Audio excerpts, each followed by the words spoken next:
अस्सलाम वालेकुम नाज़रीन, प्रोग्राम दो टोक के साथ मैं हूं आपकी होस्ट शुमाइला नवाज। नाज़रीन, जमात इस्लामी के धरने का चौथा रोज है और बड़ी तादाद में लोग इस्लामाबाद में जमा हैं, जबकि खवातीन ने मंसूरा मुल्तान रोड पर धरना दे दिया क्योंकि रावलपिंडी में जाने की उनको इजाज़त नहीं मिल रही थी। हुकूमत के लिए कितना अलार्मिंग है और क्या कोई ये थ्रेट भी हो सकता है, इस पर ज़रूर बात करेंगे। जबकि हुकूमत का रवैया PTI के साथ बहुत कुछ अजीब सा है, कभी वो मुज़ाकरात की दावत देती है और कभी उस पर पाबंदी लगाने की बात करती है। तो आखिर क्या हुकूमत चाह क्या रही है, इस पर ज़रूर बात करेंगे। तहरीक इंसाफ का मुस्तकबिल कैसा है और मुस्तकबिल में क्या खतरात बढ़ रहे हैं तहरीक इंसाफ के लिए, जबकि जमात इस्लामी के साथ मुज़ाकरात के दौर जारी हैं और उम्मीदें जो हैं वो क्या वाबस्ता हैं, सूरत हाल क्या बनती नज़र आ रही है। वफाकी वज़ीर तवानाई उवैस लगारी ने IPPs के हवाले से ये बड़ा बयान दे दिया है कि IPPs के जो मुआहदे हैं वो किसी भी सूरत में तब्दील नहीं होंगे। हम रेकोडिक की तरह $900 मिलियन जुर्माना नहीं भर सकते। लेकिन साथ ही साथ उन्होंने एक और बात भी कही कि कैपेसिटी चार्जेस के हवाले से मुज़ाकरात किए जा सकते हैं IPPs के साथ। जबकि बिजली के बिलों पर एहतजाज जारी है, मुख्तलिफ इलाकों में कराची में एहतजाज का सिलसिला जारी है और हुकूमत के लिए जो बचाव का रास्ता है वो शायद कहीं नजर नहीं आ रहा। पाकिस्तानी सियासत में डेडलॉक बरकरार हो गया है और बुहरानी कैफियत है और उस पर काबू कैसे पाया जाएगा इसका भी कुछ अंदाजा नहीं हो रहा। लेकिन एक अच्छी खबर यह है आवाम के लिए कि फैज ने रेटिंग बेहतर कर दी है। आवाम को इससे क्या फायदा होगा या इसके समरात कहां तक आवाम पर मिल सकेंगे। एक और बड़ी अहम खबर है कि 1.5 साल कबल रिटायर होने वाला एक शख्स साइट लिमिटेड में रुकन कौमी असम्बली का रिश्तेदार, उसको दोबारा से वहां पर भर्ती कर लिया गया है। जबकि रिटायर्ड मुलाजमीन की भर्ती सुप्रीम कोर्ट के अहकामात की खिलाफ वर्जी है। ये भी एक अहम खबर है। और क्या हो रहा है, हुकूमत सिंध क्या कर रही है, ये तमाम आज के मौज़ूआत हैं जिन पर हम आज बात करेंगे। मेरे साथ जो मेरे गेस्ट मौजूद हैं मैं उनका तारुफ करवा दूं। जावेद सिद्दीकी साहब PTI से इनका ताल्लुक है और अक्सर हमारे प्रोग्राम में होते हैं, जबकि मुसरत नियाजी साहिबा पीपल्स पार्टी से इनका ताल्लुक है और ये हमारे साथ ऑन कॉल मौजूद होंगे।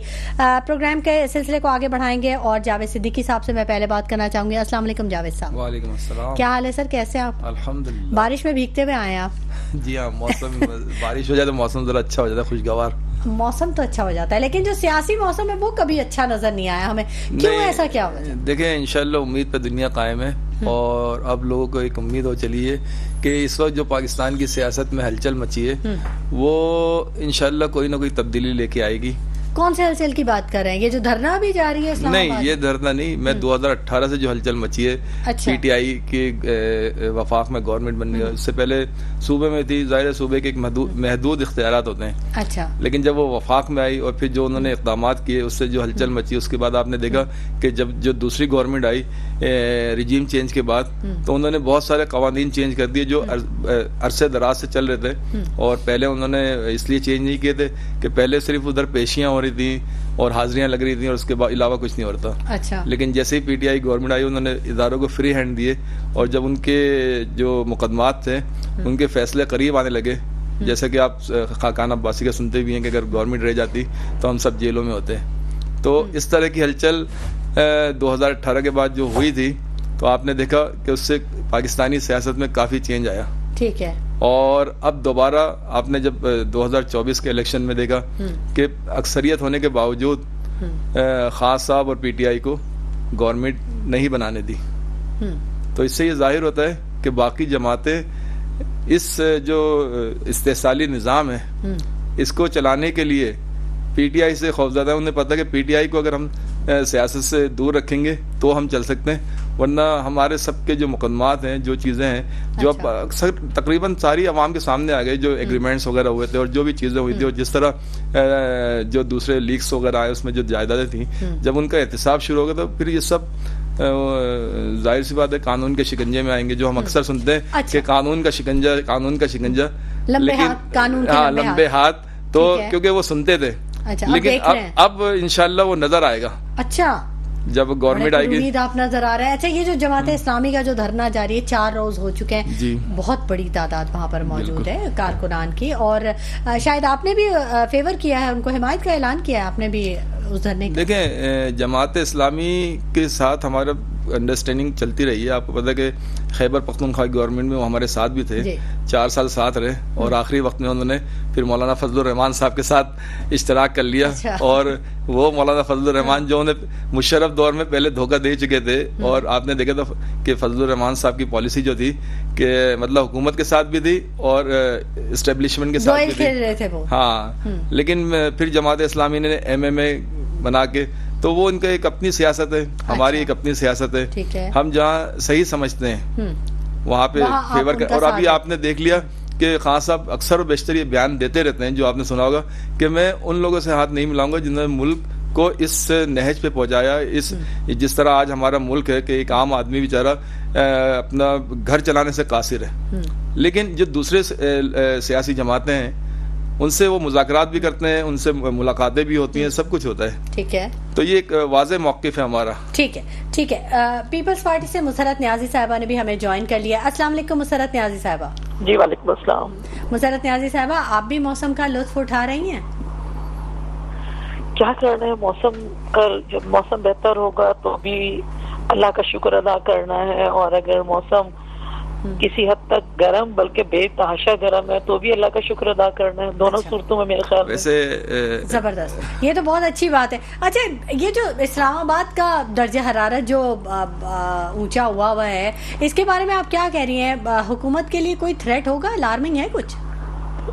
देखिए, बात दरअसल ये है कि शुमाइला गवर्नमेंट के लिए तो जब अपोजिशन के लोग होते हैं वो प्रोटेस्ट भी करते हैं, ये सारे काम करते हैं। मैं नहीं समझती हूँ कि इन चीजों से, प्रोटेस्ट करने से, धरने देने से किसी किस्म के मामला खराब हो सकते हैं, बल्कि मेरी तो अपनी जाती तौर पर राय यही है कि जो बात बैठ कर तय की जा सकती है, जबकि देखिए हमारे मुल्क की हालात क्या है, तो जितनी भी अपोजिशन पार्टीज है वो मिलकर बैठकर डिसाइड करें। ठीक है, प्रोटेस्ट आपका हक है, लेकिन जिन लोगों ने अभी प्रोटेस्ट किया है, कम से कम मेरी जातियाती राय तो यही कहती है कि मैं तो जाती तौर पे प्रोटेस्ट और इन चीजों के खिलाफ हूँ। जो देखे कि हमारे मुल्क के इस वक्त हालात ये हैं और हम प्रोटेस्ट कर रहे हैं, बिल्कुल बातचीत तय होनी चाहिए, प्रोटेस्ट भी होने चाहिए। मैं मना नहीं कर रही हूँ और ना मैं करने वाली हो सकती, मैं कौन होती हूँ। ठीक है, हर सियासी पार्टी की अपनी राय हो सकती है, लेकिन कम से कम पाकिस्तान पीपल्स पार्टी कहती है बातचीत के लिए दरवाजे खुले होने चाहिए और जो भी चीज हो वो टेबल टॉक के जरिए हल होनी चाहिए, ना कि हम मुश्किलात में आवाम को भी डालें और अपने मुल्क को भी डालें। ठीक है, तो अभी जो धरना जारी है, मुज़ाकरात चल रहे हैं, मरहलावार मुज़ाकरात चल रहे हैं, आप समझती हैं कि हुकूमत के लिए कोई मसला नहीं है, ये सारा सॉर्ट आउट हो जाएगा? नहीं, देखिए शुमाइला, बात दरअसल ये कि मुज़ाकरात भी गवर्नमेंट करती है और करने चाहिए, और मैं नहीं समझती हूँ कि इन धरनों से, आपके सामने पहले भी धरने हुए और इतने तवील धरने खान साहब ने दिए थे, मुझे बताएं क्या उससे गवर्नमेंट चलेगी? ऐसा कुछ भी नहीं होता है। ठीक है, वो प्रेशर बिल्डअप कर रहे हैं, ये उनका तरीकाकार, और मैं समझती हूँ जब से हाफिज नईमुर रहमान साहब आए हैं तो उनका काम वैसे भी धरने देना है। कभी देख लेंगे कराची के अंदर शायरा फैसल ब्लॉक करके वो आवाम को तकलीफ में मुब्तला करते हैं, और कभी वो सोचते हैं कि मेरी जो है ना शख्सियत इस चीज से निखरती है कि जी मैं प्रोटेस्ट कर लूं, मैं धरने दे दूं और मैं इस तरह के दावे कर लूं दबंग अंदाज से। तो ये कोई जो है ना मुस्तफा कुरैशी और सुल्तान राय की फिल्म नहीं चल रही है कि उस टेलर को हम लेके चले कि उससे हम बेहतर हो जाएंगे। मैं तो समझती हूँ, जो मेरी मैं समझती हूँ जदोजहद जो पाकिस्तान पीपल्स पार्टी की है वो यही है कि बातचीत करें, बैठे टेबल टॉक करें। ठीक है, तो बिजली के बिलों पे कुछ बातचीत हो रही है आपकी? नहीं, देखिए मैं एक बार बताऊं आपको, बिजली के बिलों में जहाँ तक आईपीपीज का उठाने का ताल्लुक था और इस बात को लेकर, और जितनी दफा भी मेरे चेयरमैन बिलावल भुट्टो जरदारी साहब ने हर फोरम पे कहा है कि ये जो बिजली के नर्ख है उसको कम किया जाए और गरीब आवाम को रिलीफ दिया जाए, इसमें तो कोई, और इंशाल्लाह मैं समझती हूँ कि जिस तरह सिटिंग गवर्नमेंट कोशिश कर रही है उसको यकीनी तौर पे मैं कहती हूँ कि इतनी बहुत बुरे तरीके से आवाम फंसी हुई है बिजली के बिलों में जिसका कोई पुरसाने हाल ही नहीं है। तो देखिए, जिसका 10,000 का बिल था वो बेचारा 50 पे पहुंच गया, जिसकी 50 मुझे बताए 50,000 इनकम ही नहीं है, तो वो 50,000 बिल कहाँ से मतलब उसको पे करेगा? ये तो मैं तस्लीम करती हूँ कि इस पे गवर्नमेंट को बिल्कुल धरना हो या ना हो, अवाम को रिलीफ देना ये सिटिंग गवर्नमेंट का काम है। और अगर अवाम को रिलीफ नहीं मिलेगा तो यकीनी सी बात है सियासी जमातें तो अपने चमकाती रहती हैं, फिर अवाम भी बाहर आने को तैयार हो जाएगी। और मैं समझती हूँ कि ये नहीं होना चाहिए और गवर्नमेंट को होश के नाखून लेने चाहिए। ठीक है। अच्छा जावेद सिद्दीकी साहब, आपने गुफ्तगू सुनी, अब मुझे ये बताइए। बहुत माशाल्लाह प्यारी गुफ्तगू की थी मुसरत नियाज़ी साहिबा ने। मुसरत नियाज़ी साहिबा हमेशा बहुत खूबसूरत और बड़ी प्यारी, लेकिन हकीकत से बहुत दूर थी। अच्छा, हकीकत क्या है? हकीकत आप बता दीजिए। देखें IPPs के अब सबसे पहले तो मैं मौसम पे जो अभी थोड़ा सा खुशगवार हुआ है पानी, अच्छा। बारिश की वजह से हमेशा से रहमत जहमत बन जाती है कराची के लोगों की। रहमत और जहमत तो बनती है, लेकिन मुसरत नियाज़ी साहिबा की जो गवर्नमेंट है, जो गुज़िश्ता 40 साल से सिंध में है, तो ये पीने का पानी तक मतलब कि शहर कराची शहर को नहीं दे सकी। और बाकी सिंध का क्या हाल होगा वो तो फिर आप खुद ही अंदाज़ा कर सकती हैं। अच्छा, दूसरी बात ये कि जिस तरह जब आप अब देखना कि इस वक्त 90% लोग बाहर से पानी खरीद के पी रहे हैं, क्योंकि पीने के काबिल जो पानी आ भी रहा है वो पीने के काबिल नहीं है। और लोगों ने बोरिंग करवाई हुई है, इंडस्ट्री ने भी, क्योंकि जाहिर सी बात है हर आदमी टैंकर अफोर्ड नहीं कर सकता। और आपने देखा कि अगर आप थोड़ा सा बैकग्राउंड में जाएं तो ये जो पानी का लेवल था कराची में, ये 30-40 फुट पे था, मैक्सिमम 50 फुट पे। अब तो 100 से नीचे चला गया सर। अब मैम आप 200 से भी नीचे चला गया। तो और अभी हमने ही खबर ब्रेक की थी, हब पे वो जो पानी के टैंकर भरे जा रहे थे, वो बगैर फिल्टर के वो टैंकर भरे जा रहे थे। ये सब इन्हीं की गवर्नमेंट की करामात हैं। ये जो पानी का जो आज बहरान है, ये जो मौसमी है, आपने आलूदगी के हिसाब से भी देखा कि कराची जो है दूसरे या तीसरे नंबर पे आ गया था। तो ये सब मुसरत नियाज़ी साहिबा की पार्टी की मेहरबानियां हैं जो आज हम बर्दाश्त कर रहे हैं। कराची दुनिया में दूसरे नंबर पर है, सबसे ज्यादा गैर महफूज शहर डिक्लेयर हो गया। अब मुझे बताएं कि इनकी बातें प्यारी तो बहुत हैं, लेकिन हकीकत से बहुत दूर हैं। जो इन्होंने अभी गुफ्तगू की मुसरत नियाज़ी साहिबा ने, और बहुत बड़े बड़े दावे किए और बिलावल भुट्टो के, तो इससे पहले कौन था? जरदारी साहब पार्टी चला रहे थे, उससे पहले मोहतरमा चला रही थी, उससे पहले भुट्टो साहब चला रहे थे। तो ये कंटिन्यू आपसे भी बड़ी शिकायत है कराची के अवाम को, कहते हैं हमारे पास हमें तवज्जो नहीं दी गई। देखें ये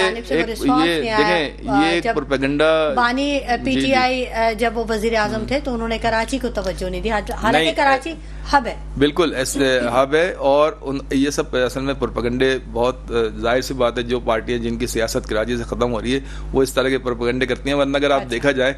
अच्छा, फिर दूसरी बात ये कि मैं अक्सर बेशतर आपके प्रोग्राम में और दूसरे प्रोग्राम में ये कहता हूँ कि टाइम पीरियड, अगर PTI का टाइम पीरियड देखा जाए वफाकी गवर्नमेंट का, तो वो 3.5 साल था, ये तकरीबन 3.25 साल के लगभग था, जिसमें कोरोना और FATF के भी मसले चल रहे थे, इंटरनेशनल इश्यूज थे, वो आपको पता है पूरी दुनिया में जो मामला चल रहे थे।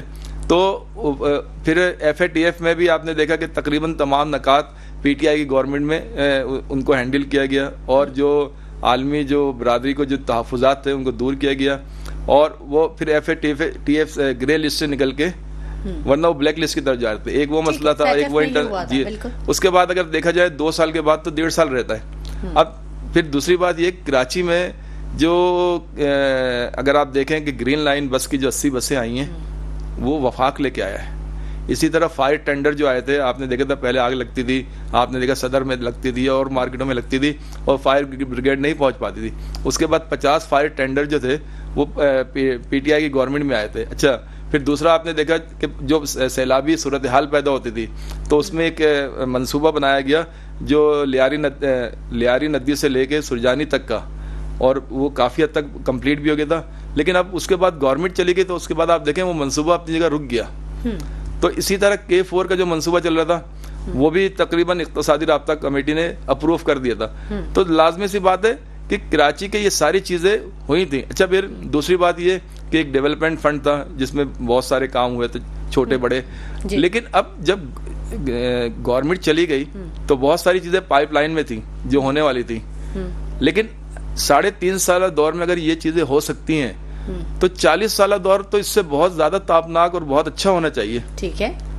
तो उसमें वही मसाइल जो मतलब 40 साल पहले क्या मसाइल थे, बुनियादी मसाइल थे। आज भी लोग बुनियादी मसाइल पे ही रो रहे हैं ना, कोई बहुत ज्यादा उनकी ख्वाहिशात या डिमांड तो नहीं है।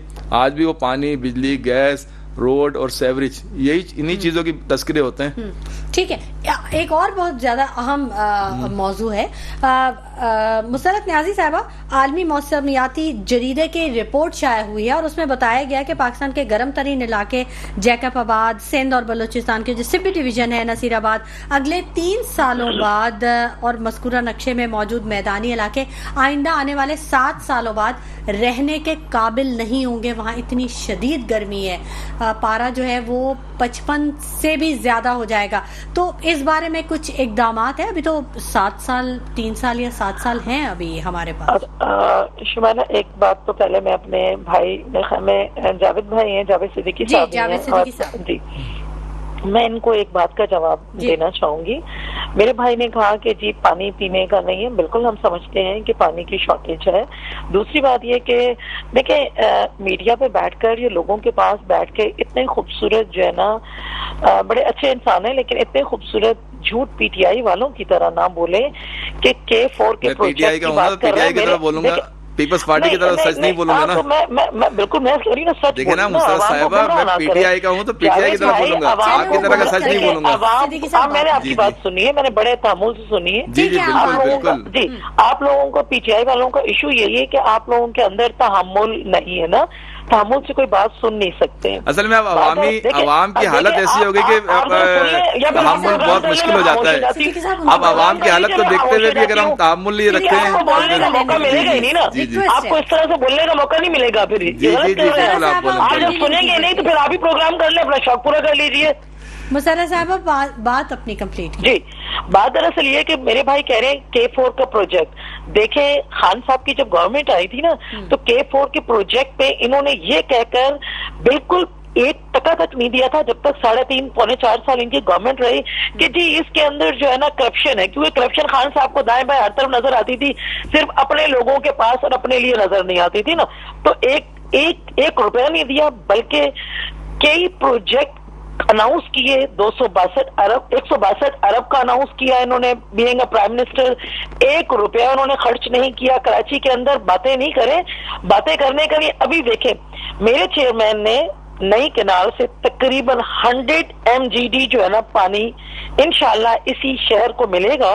अच्छा, और प्रेशर भी होगा उसमें, और इंशाल्लाह पानी की कमी भी दूर कर दी जाएगी, और इंशाल्लाह ये 1 साल के अंदर कंप्लीट हो जाएगा। अच्छा, ऐसा नहीं है कि हम नहीं कह रहे। देखिए, हम पाकिस्तान, अभी मेरा भाई कह रहा है मैं पीटीआई का हूं तो पीटीआई की बात करूंगा, यकीनन आप पीटीआई की कीजिए, खुदारा पीपल्स पार्टी की ना करें। पाकिस्तान पीपल्स पार्टी का चेयरमैन इस चीज को खुद एडमिट कर रहा है, तो इससे बड़ी सच्चाई क्या होगी कि पानी की इतनी शॉर्टेज है कि मैं घर में भी खरीद कर पानी मेरे घर में भी आ रहा है। दूसरी वजह क्या है, उन्होंने खड़े होकर देखिए असेंबली के प्लेटफॉर्म पे कहा था कि सिंध का पानी, जो हिस्से का पानी है वो दें। आप लोगों में तो ये अखलाकी जरूरत ही नहीं है, आप लोग तो सिर्फ झूठ की तरफ रविश अख्तियार करते, झूठ इतना खूबसूरत बोलते हैं कि लगता है कि सच बोला जा रहा है। ये बेबसी की जो थी वो एक आलम था, एक पीक था बेबसी का, कि चेयरमैन बिलावल भुट्टो ने ये असेंबली फ्लोर पे कहा कि मैं खुद टैंकर से पानी है वो बहुत बड़ी बात है, सच कहा जाए ना। और हमने सच को कहा कि बिल्कुल जी, अवाम क्या हमको, और प्लेटफॉर्म पे खड़े होकर मेरे चेयरमैन ने कहा था कि सिंध को पानी का हक दें, वरना हम उस पर प्रोटेस्ट करेंगे। ये भी तो देखें ना, ऐसा नहीं है कि हम लोग इनकी तरह ये नहीं कह सकते कि जी मैं खुदकुशी कर लूंगा लेकिन IMF के पास नहीं जाऊंगा। शर्म ही नहीं आती ये बातें करते हुए, इस तरह की बातें। लेकिन इस तरह की बातें ना करें, जो लॉजिकली बात है, जो सही बात है, उसको किया जाए तो बेहतर होगा। और मैं 1 करोड़ जो है ना नौकरियां दे दूंगा, मैं 50 लाख घर बना दूंगा, तो ऐसे वादे ना मेरे चेयरमैन ने किए, ना पाकिस्तान पीपल्स पार्टी करती है। पाकिस्तान पीपल्स पार्टी वही करती है जो कर दिखाती है, और आवाम से वही वादे करती है जो हम आवाम तक उसकी रसाई कर सके। ठीक है, मुसरत न्याजी साहब, आपका मौक़िफ़ अच्छा। आ गया।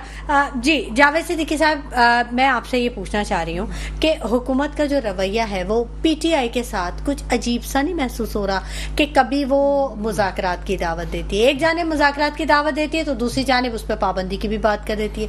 एक रहनुमा उनका कहता है पाबंदी लगने वाली, दूसरा रहनुमा कहता है कि मुज़ाकरात करने जा रहे हैं। तो क्यों, ऐसा क्यों है? देखिए, पहले मैं इनकी बात का जवाब दे दूं। अच्छा। कि इन्होंने कहा कि नौकरियां, अगर उस वक्त आप उठा के देखें तो जो प्राइवेट सेक्टर था कि फैसलाबाद की बंद लूमें भी चलना शुरू हो गई थी, जाहिर सी बात, पावर लूमें, और जो उस वक्त जीडीपी ग्रोथ थी वो भी आपने देखा कि 6% पे आ गई थी, जो रिकॉर्ड थी उस वक्त के हिसाब से। ये तो ऑन रिकॉर्ड चीजें आप बता रहे हैं। अच्छा, ऑन रिकॉर्ड मैं इनको इनकी नॉलेज के लिए बता रहा हूँ। अच्छा, ये पता होंगी मुसरत न्याजी साहब को? ये पता होंगी, लेकिन ये जाहिर सी बात है पीपल्स पार्टी की है तो इसलिए एक्सेप्ट नहीं करेंगे ये चीजें। अच्छा, फिर मैं पीपल्स पार्टी की बता दूं कि जब आपकी पार्टी की बुनियाद रखी गई थी तो उस वक्त रोटी कपड़ा और मकान का, तो क्या आपने इंटीरियर सिंध में, बाकी पाकिस्तान तो छोड़ दें, आप तो बाकी पाकिस्तान में भी, वफाक में भी रही हैं, सिर्फ इंटीरियर सिंध की बात बता दें या पूरे सिंध की बात बता दें कि आपने आवाम तक रोटी कपड़ा और मकान, जो बुनियादी जरूरत होती है किसी भी इंसान की, आज वो मुयस्सर है 40 साल के बाद। आप किस मुंह से 3.5 साल की बात कर रहे हैं? आप 40 साल में बुनियादी जरूरियात पूरी नहीं कर सकी, जबकि सिंध जो है वो कराची जो है वो रेवेन्यू देने वाला शहर था, तो इसको आप पानी नहीं दे सकी और आप इतनी बड़ी बड़ी बातें करती हैं कि हमारे उसने ये कर दिया, हमारे उसने वो कर दिया। पहले आप यहाँ की बुनियादी जरूरियात रेवेन्यू देने के बाद भी पूरी नहीं कर सकी, तो ये पैसा कहाँ जाता है फिर? 18 अच्छा इनको हमारी गवर्नमेंट में इनको फंड क्यों नहीं दिया जाता था? क्योंकि 18वीं तरमीम को आड़ बना के जब इनसे कहा जाता कि जी आपको जो फंड मिला उसको जरा ऑडिट भी करवा दें, हिसाब दे दें, तो सिंध गवर्नमेंट कहती थी कि नहीं जी, हम तो 18वीं तरमीम के तहत आपको हिसाब देने के पाबंद नहीं है। अच्छा। तो ये सब चीजें थी जिसकी वजह से खान साहब ने इनके फंड रोके थे। अच्छा। और फिर उसने सिंध डेवलपमेंट के नाम से एक इदारा कायम किया था और जो जितने भी एमएनएस थे, जिसमें एमक्यूएम के भी शामिल थे, उनको फंड दिए थे कि एमएनएस डायरेक्ट अपने हल्कों में काम करवाएंगे। तो ये चीज शायद इनको पता नहीं, इसलिए मैंने क्लियर कर दी। अब आपके सवाल का अच्छा, जो हुकूमती रवैया क्यों है ऐसा? हुकूमती रवैया तो कहते हैं ना, बगलाहट में एक मुहावरा है, खिसियानी बिल्ली खंबा नोचे। अच्छा। कि एक मिनिस्टर कुछ कह रहा होता है, दूसरा मिनिस्टर कुछ कह रहा होता है, तीसरा मिनिस्टर कुछ कह रहा होता है। अच्छा। तो ये उनकी ये उस खौफ का आलम है जो इन्हें कहते हैं ना, दीवार पे लिखा हुआ नजर आ रहा है कि अब पीटीआई बौखला गई है, बौखला गए। तो उसमें तो फिर यही चीजें होती हैं। और फिर आपने देखा जब ये जो बयान देते हैं उसका जब रिएक्शन आता है तो फौरन उस बयान से फिर जाते हैं। जब अवामी रिएक्शन आता है, जाहिर सोशल मीडिया का दौर है, अब पीटीवी का तो है नहीं कि आप बात कहेंगे और सब बोलेंगे वाह वाह बड़ी अच्छी बात कर दी आपने। तो जब रिएक्शन आता है तो आपने देखा कि फिर ये एकदम कलाबाजी खाते हैं, सियासी कलाबाजी खाते हैं और कहते हैं जी मुज़ाकरात कर लें। तो अब इनके असल में ये वो जब आखिरी वक्त होता है ना, तो इस तरह के काम होते हैं, फैसले पे नहीं पहुंच पा रहे हैं, नहीं इनमें सलाहियत नहीं है असल में इनमें। देखें ये सब जो है ना, आप देखें, जो मैं अक्सर कहता हूं कि इन्होंने पाकिस्तान को बांटा हुआ था। पाकिस्तान को एक नहीं किया होता, एक सूबा किसी पार्टी ने बांटा हुआ था, दूसरा सूबा किसी पार्टी ने बांटा हुआ था, तीसरा सूबा किसी, ये तो अभी भी सूरत हाल यही है। तो जब तक नहीं, लेकिन आपने देखा था कि पीटीआई को जो वोट मिले वो तकरीबन तमाम सूबों से मिले और हर कौमियत के और हर मजहब के लोगों ने दिए। ठीक, आज भी हर कौम और हर मजहब के लोग जो हैं वो इस्लामाबाद में बैठे हुए हैं और वो ये कह रहे हैं कि बिजली के बिलों को कम करें, आईपीपीस का मुआहदा रोल ओवर करें, बहुत सारी चीजें। शारिक जमाल साहब ने हमें ज्वाइन कर लिया, एमकेएम से इनका ताल्लुक है। अस्सलाम वालेकुम शारिक जमाल साहब। शारिक जमाल साहब, मेरी आवाज आप तक पहुंच रही है? जी जी, आप आगे। ठीक है शारिक जमाल साहब, जमात इस्लामी ने धरना दिया हुआ है और आवाम की बात करिए, 4 दिन हो चुके हैं, मुज़ाकरात के 2 दौर हो चुके हैं। कैसे देखते हैं आप इस धरने को? हुकूमत के लिए कुछ नए चैलेंजेस लेकर आ गया है ये धरना या फिर सब कुछ ओके है? नहीं, देखिए, जमात इस्लामी ने कोई पहली दफा तो धरना दिया नहीं है। अच्छा। इन्होंने कराची से शुरू किया है धरना और अब माशाल्लाह हाफिज नईम साहब अमीर जमात इस्लामी बन गए, तो अब उन्होंने चले इस तवस्सुस से कराची की तो जान छुटी कि हर जुम्मे के बाद कोई धरना देके, और सिर्फ देखिए धरने से कुछ नहीं होता। जफर साहब ने भी ऐलान कर दिया कि वो भी धरना देंगे। नहीं, मैं आपको बता, देखिए धरना एक धरने का मकसद बिल्कुल, आप उन्होंने कहा एहतजाज करेंगे। देखो, अब उनसे पूछिए ना, आप गवर्नर हाउस किस लिए बंद कर रहे हैं? अगर कराची के लिए हकूक चाहिए सिंध के लिए हकूक चाहिए तो सीएम हाउस पे धरना दें, और फिर ऐसा धरना दें कि फिर अपने हकूक को लेके उठें। ठीक है, सिर्फ सियासत चमकाने के लिए, लोगों को, आवाम को बेवकूफ बनाने के लिए कि यार सबसे ज्यादा दर्द रखते हैं हम दिन रात धरने देते हैं। देखिए, धरने से बात ही बनती। ये सब हुकूमतों में ये जो भाई बैठे हैं हमारे पीटीआई से जिनका ताल्लुक है, ये भी, इनकी भी पिछले 3.5 साल गवर्नमेंट रही, सदर रहा, वजीर आजम रहा, गवर्नर रहे, हर चीज रहा इनका ना। और जो मेरी बहन बैठी है, इनकी पिछले 15 साल से हुकूमत है और ये 16वां साल इनका सिंध में हुकूमत है। इनसे पूछे तो कि भाई ये अवाम के मसले आपके बातों से तो नहीं हल होंगे। देखिए, इनको आप बैठे हुए हैं सीटों पे, आप बैठे हुए हैं इन हुकूमतों के साथ, हम कैसे पूछ सकते हैं? हम तो आपसे पूछेंगे। आप बताइए ना, आपने पूछा, हम तो इनसे पूछ रहे हैं, हम तो इनसे पूछ रहे हैं, हम तो रोजाना इनसे पूछ रहे हैं। आप मेरे हल्के, ये नतीजा ये निकला कि जब तक इन लोगों के किरदार, इन लोग की नियतें ठीक नहीं होंगी, अवाम को हकूक मिल ही नहीं सकते। आप आ जाए मेरे हल्के में, मैंने कितने लेटर नहीं लिख दिए पानी के लिए वजीर आला को, कितनी चीजें नहीं कर दी है, कोई एक चीज का रिस्पॉन्स दिया क्या? मेरे हल्के में इंसान नहीं रहते? अगर डिस्ट्रिक्ट मलीर में पानी जा सकता है तो डिस्ट्रिक्ट कोरंगी के PS90 में पानी क्यों नहीं आ सकता? अच्छा। जब वहाँ पे पानी रोक लिया जाता है तो मैं किससे जाके सवाल करूंगा? ठीक है, हुकूमत देखें, जब आपको मैं एक चीज बताऊं, जब एमक्यूएम के पास, एमक्यूएम का मेयर था ना, और उसके पास इख्तियारात दिए थे, तो एमक्यूएम ने ये शहर बना के दिखाया था। आप कर दे इस 5 साल को सिंध में, सिंध को एमक्यूएम के हवाले। जब उनका मेयर था, नेमतुल्लाह साहब थे, शारिक साहब, तो उस वक्त भी काम हुआ है, ऐसी बात तो नहीं है। बिल्कुल, मैं तो नहीं डिनाई कर रहा हूँ ना, मैं तो डिनाई नहीं कर रहा हूँ। जब ये लोकल गवर्नमेंट को, ये सिंध गवर्नमेंट इख्तियारात ही नहीं देगी, अभी तो देखिए इनका ही मेयर है ना भाई, अपने मेयर के हाथों से काम करा लो। हम कब बोलने के यार हमारे हाथों से काम कराओ? आप अपने मेयर के हाथ से काम करा लो।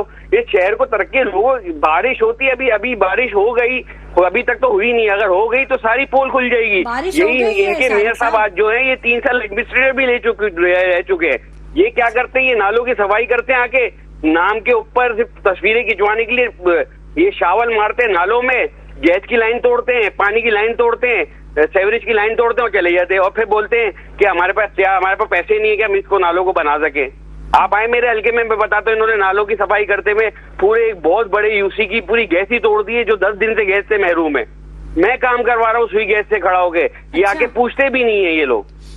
अच्छा, ठीक है। जावेद सिद्दीकी साहब, आप कुछ कहना चाह रहे थे? हाँ, ये शारिक साहब माशाल्लाह आज बड़ी अच्छी बातें कर रहे थे। जिस तरह पीपल्स पार्टी वाले अच्छी बातें करते हैं, इसी तरह एमकेएम वाले हमारे भाई जो हैं ये भी बड़ी अच्छी बातें करते हैं। ये अपना दौर नहीं देखते। ये पीटीआई के ऊपर उंगली उठाने से पहले अपना 40 साल दौर नहीं देखते, जिसमें ये दोनों पार्टनर थे, एमकेएम और पीपल्स पार्टी दोनों पार्टनर थे, और इनको कोई रोकने वाला नहीं था। सिंध असेंबली में आपने देखा अपोजिशन भी नहीं थी, बराए नाम अपोजिशन थी। तो फ्रेंडली ऑपोजिशन नहीं, वो फ्रेंडली क्या थी, वो बराए नाम मुस्लिम लीग फंक्शनल वाले कुछ लोग थे। अच्छा, असल में अपोजिशन का तो इनको पता ही सिंध असेंबली में जब चला, जब पीटीआई गवर्नमेंट में आई, जब पीटीआई गवर्नमेंट में आई और उस वक्त जो प्रोटेस्ट वगैरह हुए, जो सिंध असेंबली में एहतजाज हुआ, उस वक्त इन्होंने अपने किबले दुरुस्त करना शुरू किए कि पीटीआई का खौफ था इनको। और उसके बाद आज आप देखें कि कराची में जब ये अभी बल्दियाती इलेक्शन हुए थे और जनरल इलेक्शन हुए थे, और जिसमें इनको जाली मैंडेट दिया गया, अच्छा। तो आप ये देखें कि एमकेएम की गवर्नमेंट कहाँ थी भाई? सिंध के चंद शहरों में थी ना, और होल काउंसलर इनका, एमएनए इनका, एमपी इनका, पूरी अगर आप जाएं बल्दिया में जाएं, इन्हीं के लोग बैठे हुए हैं, केडीए में जाएं, इन्हीं के लोग बैठे हुए हैं। फिर इस शहर का हाल ये पीपल्स पार्टी से, ये पीटीआई से सवाल क्यों करते हैं? सवाल तो इनसे होना चाहिए कि आपने 40 साल इन इदारों में रहने के बाद, पावर में रहने के बाद, इस शहर का हाल क्या कर दिया? आज आप मसनूई लड़ाइयां लड़ रहे हैं पीपल्स पार्टी से, वरना उसूलन देखा जाए आपका इश्तराक और आपके जो, क्योंकि दोनों मिल बांट के खाने वाले थे, तो आप ये बजाय इनसे सवाल करने के, ये पीटीआई से 3.5 साल दौर का सवाल करते हैं। सर, आपने 40 साल दौर गुजारा है, और मेरा पहला वोट जो था, मेरा पहला वोट फारूक सत्तार को किया था, और हम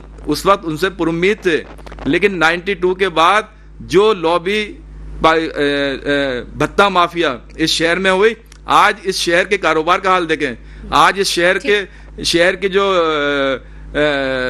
आलूदगी का हाल देखें। तो आप 40 साल में बुनियादी जरूरियात इस शहर के लोगों को नहीं दे सके, और दावे इतने बड़े बड़े। ठीक है, ठीक है, भाई, बिल्कुल गुफ्तगू का सिलसिला जो है वो जारी रहेगा जी, और हेलो। शारिक जमाल साहब से भी बात करेंगे नाज़रीन, लेकिन वक्त हो गया है एक छोटे से ब्रेक का, कहीं मत जाएगा, हमारे साथ रहिएगा। वेलकम बैक नाज़रीन, गुफ्तगू के सिलसिले को हम जारी रखेंगे और हमारे साथ शारिक जमाल साहब मौजूद हैं जो कि ब्रेक पर जाने से पहले कुछ बोलना चाह रहे थे, लेकिन ब्रेक का टाइम हो गया था और अब ब्रेक पर चले गए थे। शारिक जमाल साहब, आप क्या कहना चाह रहे थे, फरमाइएगा। देखिए, मैं ये कहना चाह रहा था, ये हमारे जो दोस्त बैठे हुए हैं, मेरे तो खैर बुजुर्ग है ये, मैं तो बहुत छोटा हूँ शायद इनकी उम्र में। इनकी उम्र से इन्होंने बताया कि पहला वोट इन्होंने फारूक सत्तार भाई को दिया था, ठीक है। तो आप ये देखें, इनसे पहले तो ये पूछे कि इनको गिला किससे है, ठीक है। अभी इन्होंने अपने साथ मेरे एमक्यूएम पे तनकीद करते हुए इन्होंने पीपल्स पार्टी को बोल दिया कि पीपल्स पार्टी और इनसे सवाल करे 40 साल का। कभी ये 40 साल का पीपल्स पार्टी सवाल मांगते कम से। आप दोनों पार्टनर थे ना, इसलिए दोनों से सवाल होगा। दोनों पार्टनर थे गवर्नमेंट में, सिंध गवर्नमेंट में। अगर अपोजिशन देखनी है तो सिंध गवर्नमेंट में आप लोग ने अपोजिशन करी 5 साल बैठ के, और हमारी इस साल की अपोजिशन देख ले कि हमने सिंध गवर्नमेंट को अपोजिशन करी कैसे। हमने पीपल्स पार्टी को जवाब देने के लिए छोड़ा नहीं, वजीर आला साहब को जवाब देने के लिए छोड़ा नहीं। हमने आपकी तरह सिर्फ बैठ के एक शख्सियत परस्ती पे पूरे 5 साल एक शख्स का नाम लेके पूजा नहीं करते रहे कि भाई इमरान खान इमरान खान इमरान खान। इसके अलावा आप लोग ने करा क्या? मुझे एक के काम कराची वालों के लिए बता दे। कराची एमक्यूएम के दौर में ही बना था और एमक्यूएम नहीं बनाया था। मैं आज आपको बोलता हूँ, आपको गारंटीड के साथ, ये 5 साल ये पाकिस्तान ये सिंध एमक्यूएम के हवाले कर दे, और अगले 5 साल इसके बाद जो 5 साल वाला इलेक्शन है, कोई पार्टी इस शहर में रह जाए या इस सूबे में रह जाए तो एमक्यूएम जो बोलेंगे वो एमक्यूएम की सजा। एमक्यूएम डिलीवर करना जानती है, अपने आज भी अपने लोगों के साथ बैठी हुई है। अगर आपको यकीन नहीं था, आप उठा ले एमक्यूएम के एमपीएस की सोशल मीडिया के किस तरह लोगों के साथ उनके मसाइल के लिए उनके साथ खड़े। कोई एक दिन 1 घंटा ऐसा नहीं होता कि अपने हल्के में मौजूद नहीं हो। इनकी तरह थोड़ी है ये इलेक्शन लड़े से इंटीरियर सिंध से, दही सिंध से, और कराची में आके रह रहे हो। अच्छा। एमएनए बने पीटीआई के लोग कराची से और जाके इस्लामाबाद में अपने बच्चों को दाखिला करा के इस्लामाबाद रह रहे हो। कराची में काम करना जानते हैं। आपके ही मेयर वसीम अख्तर साहब थे जो कि यहाँ पर मुसलसल अपने टेन्योर में एक ही जुमला बार बार रिपीट करते रहे कि मैं कुछ नहीं कर सकता, मेरे हाथ बंधे हुए हैं, मेरे पास इख्तियारात नहीं है। तो उस वक्त भी तो आपका मेयर था, क्यों नहीं आपने कराची को संभाला? देखें, वो जो बात आप जो बोल रही ना इख्तियारात के, वो आज भी हमें, आज किसका मेयर है? पीपल्स पार्टी का है। तो अब आपको अगर कराची और सिंध दे देते और इख्तियारात नहीं देते तो क्या फायदा? फिर आपकी शिकायत तो वही रहेगी। जमात इस्लामी और पीटीआई। आज हम अगर इख्तियारात की बात कर रहे हैं, हम 18वीं तरमीम में बात कर रहे हैं कि एनएफसी अवार्ड उसको लोकल गवर्नमेंट को डायरेक्ट डिस्ट्रिक्ट को उसके पैसे आए वफाक से, हम किसके लिए बात कर रहे हैं? हमारा मेयर तो नहीं बैठा, हम तो आज भी इसी चीज पे लड़ रहे हैं। आज हम इन्हीं के मेयर को इख्तियार देने के लिए बात कर रहे हैं, इन्हीं पीटीआई के चेयरमैन को इख्तियार देने की बात कर रहे हैं। हम तो नहीं कर रहे कि एमक्यूएम का कोई चेयरमैन बैठा हुआ है या यूसी काउंसिलर बैठा हुआ है। आज भी एमक्यूएम किस चीज पे लड़ रही है कि भाई लोकल गवर्नमेंट को खुद मुख्तार करो कि लोगों के मसले हल हो। पूरे पूरे पूरे पाकिस्तान का पैसा आके 4 सूबों के वजीर आला के पास पार्क हो जाता है। वजीर आला की सवाबदीद है, जिसकी मर्जी काम करे, जहाँ पैसा लगाए लगाए। तो जिस वक्त ये कानून बन रहा था उस वक्त आप कहाँ थे जी? जिस वक्त ये कानून बन रहा था, जिस वक्त 18वीं तरमीम हो रही थी, जिस वक्त वजीर आला को इख्तियारात तफवीज किए जा रहे थे, तब एमक्यूएम कहाँ थी? सर जी, 18वीं तरमीम को खत्म करने का नहीं बोल रहे, ठीक है। सुबह खुद मुख्तार है तो आप आइन में ये वफाक के आइन में ये दर्ज कर दो ना कि सूबे में जो पैसा आएगा वो डिस्ट्रिक्ट में किस तरह मुंतकिल होगा। हम ये तो नहीं बोल रहे कि 18वीं तरमीम खत्म कर दो। हाँ, खुदा ना खास्ता यही हाल रहा, लोग इसी तरह मुसीबत में रहे, लोगों की मुश्किलात आसान नहीं हुई, तो ये 18वीं तरमीम भी का चैप्टर क्लोज हो जाएगा। लोग कब तक बर्दाश्त करेंगे? ठीक है, क्या कह रहे थे जावेद सिद्दीकी साहब? देखें, ये हमारे भाई शारिक साहब माशाल्लाह जिस तरह पीपल्स पार्टी वाले बड़ी अच्छी अच्छी बातें करते हैं, एमक्यूएम वाले भी आजकल बड़ी अच्छी अच्छी बातें कर रहे हैं, वरना इनका एक दौर गुजरा है। आप तो बातें भी नहीं करते हो। अरे हम तो अमल करने पे यकीन रखते हैं। हम अमल करने पे यकीन रखते हैं, बातें करने पे नहीं। 40 साल से आप बातें कर रहे हैं। अमल तो आपको इमरान की वजह से हो गया। अमल देखा भाई आप लोगों का 9 मई को आप लोगों ने क्या किया इस मुल्क के साथ, इस मुल्क की रियासत के साथ, इस मुल्क की फौज के साथ क्या किया आप लोगों ने 9 मई को? शारिक जमाल साहब, अभी जावेद साहब अगर अपनी बात कहेंगे और आप भी दरमियान में बोलते रहेंगे तो कुछ भी नहीं पता चलेगा कि कौन क्या कह रहा है। आपकी बात सुन ली गई। अब आप जावेद साहब को मौका दे दें, उनकी बात सुन लें। अब शारिद साहब को बता दूं कि ये पीटीवी का दौर नहीं है, अब ये सोशल मीडिया का दौर है। आप झूठ और सच दोनों पकड़े जाते हैं। अब आप आज जो बातें कर रहे हैं, काश ये 87, 88 और 90 की दहाई में अगर करते, जब पीपल्स पार्टी ने आपको फुल इख्तियार दिए थे, फुल होल आपका इख्तियार था कराची, हैदराबाद, मीरपुर खास तक, उस वक्त अगर आप कुछ कर लेते तो आज आप ये बातें नहीं कर रहे होते। आज आपने कराची के महकमे थाली में रख रख के पीपल्स पार्टी को खुद दिए हैं, चाहे वो गार्बेज का हो, चाहे वो कराची डेवलपमेंट का हो, चाहे वो केबीसी हो, ये सब आपने खुद दिए हैं। आपके जो गवर्नर थे उस वक्त इशरतुल इबाद साहब, ये सब रिकॉर्ड की बातें हैं। तो जब ये आपने अभी सही कहा कि नेमतुल्लाह खान साहब ने जब काम किया तो फिर मजबूरन इन्हें करवाना पड़ा। इससे पहले भी तो ये इन्हीं के मेयर थे, फारूक सत्तार, इन्हीं के एडमिनिस्ट्रेटर आते थे, इन्हीं के मेयर आते थे। उस वक्त इन्होंने कराची को क्यों नहीं बना दिया उस वक्त? अच्छा देखिए, ये एक मेट्रोपॉलिटन सिटी है। आज अब आपने कल देखा यूथ कन्वेंशन हो रहे हैं, तो यूथ के लिए गवर्नर हाउस में सर ये मसनूई चीजें अब आवाम को मुतासिर नहीं कर सकती। इसमें आप प्रॉपर निजाम लेके आते, प्रॉपर सिस्टम लेके आते, तो फिर बात बनती। और हमारी जो है बातें नहीं है, हमारे इंशाअल्लाह ताला जब गवर्नमेंट आएगी तो आप देखेंगे अमलन होगा। जो हम निजाम को चेंज कर रहे हैं, हम ये मसनूई चीजें नहीं कर रहे कि गवर्नर हाउस में एक क्लास लगा ली, एक वो जो बागे जिना में लगा ली, या दूसरी जगहों पे जाके क्या बच्चों को जमा करके उनको कि जी हम अब यूथ के लिए ये कर रहे हैं, वो कर रहे हैं। यूथ के लिए अगर आप करना होता तो ये जो एक जनरेशन तबाह हुई है, ये कभी तबाह नहीं होती। और उस जनरेशन के हम गवाह हैं, क्योंकि हम भी उसी जनरेशन के लोग हैं कि किस तरह इस शहर को की तालीम को तबाह किया गया, किस तरह इस शहर के जो चीजें थी कि यहाँ पे कोई कारोबार, एक वक्त कराची वो था कि दुनिया का कारोबार यहाँ पे होता था, और फिर एक वक्त ये हुआ कि यहाँ से लोग बांग्लादेश चले गए, मलेशिया चले गए, दुबई चले गए। तो उस वक्त आपकी गवर्नमेंट थी, जवाब दें क्यों गए?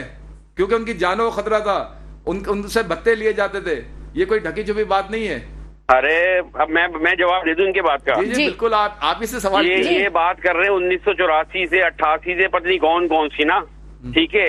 एमक्यूएम का इनको पूरी हिस्ट्री पता, इन्होंने बता दिया। इनको सिर्फ ये पूछे कि 2018 में जब खान साहब को वजीर आजम बनना था तो एमक्यूएम इतनी बुरी थी, तो एमक्यूएम के वोट से वजीर आजम क्यों बने?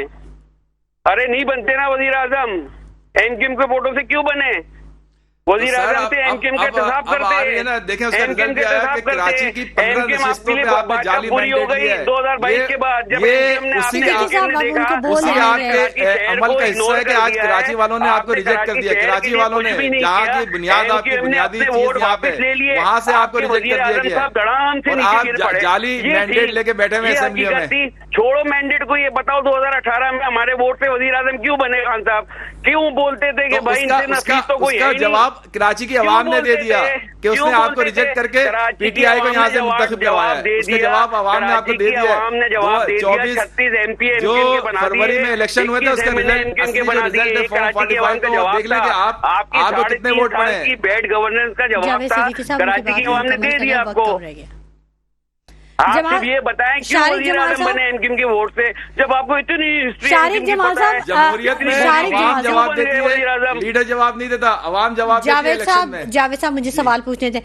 शारिक जमाल साहब, अभी जो वफाकी वजीर तमन्नाए अवैस लगा रही हैं, उन्होंने कह दिया कि IPP से मुआहदे किसी सूरत तब्दील नहीं होंगे क्योंकि हम मुतहम्मिल नहीं हो सकते $900 मिलियन के जुर्माने का। अब ये बताइए कि अब होने क्या जा रहा है? कोई तजवीज है आपके पास हुकूमत के लिए कि हुकूमत कैसे इन चैलेंजेस से निपटे? देखिए, IPP का मामला आज से हमारे मरकज जो MNA हैं सैयद मुस्तफा कमाल भाई, उन्होंने प्रेस कॉन्फ्रेंस करी। 3 प्रेस कॉन्फ्रेंस हम कर चुके। लास्ट हमारी 3 से 4 दिन पहले हल क्या निकला? जल्दी से बताइए क्योंकि वक्त बिल्कुल कम है। ठीक है, लेपरा के लोगों से मीटिंग हुई जिसपे हमने ये चीज भी रखी कि कराची क्या पूरे पाकिस्तान में किसी भी शहर में एक कंपनी बिजली के लिए नहीं होनी चाहिए, मुख्तलिफ कंपनी होनी चाहिए, जिससे मोबाइल के फोन की सर्विसेज जो मुख्तलिफ कंपनियों को मिलती है वो होनी चाहिए। तो उन्होंने हमसे ये प्रॉमिस किया कि इसी साल के अक्टूबर में हम ऐसा कानून लेके आ रहे हैं कि डिफरेंट कंपनियों को लाइसेंस दिया जाए। अच्छा, जहां तक IPP की उसके बाद है, अगर ये वजीर खजाना साहब ने आज की ये जो प्रेस कॉन्फ्रेंस करके बताया है तो इंशाल्लाह इसका आगे का लाएअमल MQM तय करेगी और वो सबके के सामने आ जाएगा हमारी लीडरशिप है कि इसके लिए हमें आगे क्या इकदाम उठाना है। मगर मैं आपको बताऊं, जब तक ये IPP इसको बिजली ना बनाने पे, हम जैसे इस साल के बजट में 1700 अरब रुपए रखे गए और हम ये देते रहे तो ये बोझ जो है ये अवाम के ऊपर आएगा और अवाम इस तरह लास्ट जल्दी से बताइए, बिल्कुल वक्त कम रह गया। IPP के जब एग्रीमेंट हुए थे पीपल्स पार्टी और नून लीग के दौर में, तो ये उनके पार्टनर ये उस वक्त गवर्नमेंट में शामिल थे, तो इन्होंने उस वक्त इस पे एहतजाज क्यों नहीं किया? मतलब कि जब मुआहदे हो रहे थे और आप देख रहे थे कि ये गलत मुआहदे हैं, ये तबाही वाले मुआहदे हैं, यानी कि कोई भी मुआहदा होता है, दो अगर कारोबारी मुआहदा होता है तो दोनों तरफ का इंटरेस्ट होता है, लेकिन यहाँ पे आपने देखा इंटरेस्ट सिर्फ IPP को गया, अवाम को नहीं किया। तो इसका मतलब है कि कमीशन माफिया ने ये मुआहदे किए थे। और मैं तो ये कहता हूँ कि जितने भी मुआहदे उस दौर में होते सबको अगर आप निकालेंगे तो आपको दुबई और ये जो लीक्स वगैरह है, दौरे हुकूमत में रोल बैक किया कुछ किसमें? देखिए हमारे दौरे हुकूमत में आपने देखा सैंडेक का मंसूबा था, उसके बारे में जब IPP के हवाले से कुछ किया, IPP इतना मौका ही नहीं मिला ना। आप देखिए कोरोना और वो चीजें होने के बाद इतना, देखिए 1.5 साल में आप कुछ नहीं कर सकते थे। डॉलर के रेट को स्टेबल किया था। देखिए डॉलर के रेट और जो दूसरी चीजें थी, आपने देखा कि कोरोना की जो पॉलिसी थी उसकी इंटरनेशनल लेवल पर जिराई हुई और जो FATF के जो मामला थे उनको कंट्रोल किया। देखिए अब मसला ये था के हवाले से जो अदायगी थी उसमें डॉलर के रेट को मुस्तहकम नहीं आप ये नहीं, इसके अलावा आप ये देखें ना कि हमने जब इफ्तिखार चौधरी साहब ने वो जो शिप आया था तुर्की का, कि जिसको 1 यूनिट बिजली भी नहीं उसने जनरेट की थी, उसको 2 अरब रुपए या 2 अरब डॉलर दिए गए थे। तो इस तरह के मुआहदे में ये सब शामिल है। MKM भी उस वक्त गवर्नमेंट में होती थी, इन्हीं की पार्टनर होती थी, तो इन्होंने क्यों नहीं मुखालफत की, इन्होंने क्यों नहीं अपोजिशन की? आज ये जो अपोजिशन का किरदार कर रहा है, अगर ये उस वक्त करते तो शायद आज ये नौबत नहीं आती कि इन्हें कराची से बिल्कुल क्लीन स्वीप कर दिया जाता। ठीक है, बहुत शुक्रिया जावेद सिद्दीकी साहब आपके तशरीफ आवरी के लिए, बहुत शुक्रिया शारिक जमाल साहब के, आपने हमारे प्रोग्राम के लिए वक्त निकाला, बहुत शुक्रिया मसरत न्याजी साहबा, आपने हमारे प्रोग्राम के लिए वक्त निकाला। नाज़रीन, हुकूमत के लिए मुश्किलात अब बढ़ती जा रही हैं और आवाम अब हुकूमत से रिलीफ का मुतालबा कर रही है। क्या हुकूमत इन चैलेंजेस से निपट पाएगी, ये तो आने वाला वक्त ही बताएगा। इसी के साथ शुमाइला नवाज को इजाज़त दीजिए, अपना बहुत ख्याल रखिएगा, अल्लाह ने के बाद।